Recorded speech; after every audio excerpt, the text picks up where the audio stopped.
এই কদমের কাছ থেকে আমাদের ও আবার এখান গড়টা উঠানো আরে ঐতিহ্যবাহী।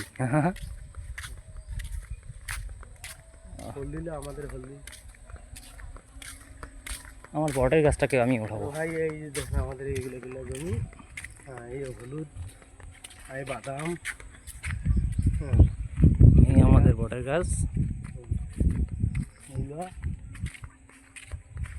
আমরা এখানে এসে গল্প করি। এই জায়গাটা তো বট গাছটা হবে ওরু।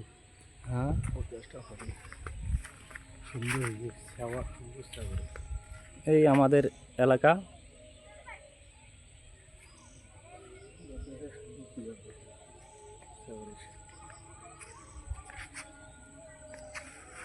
আমাদের দোস্তর মুখ।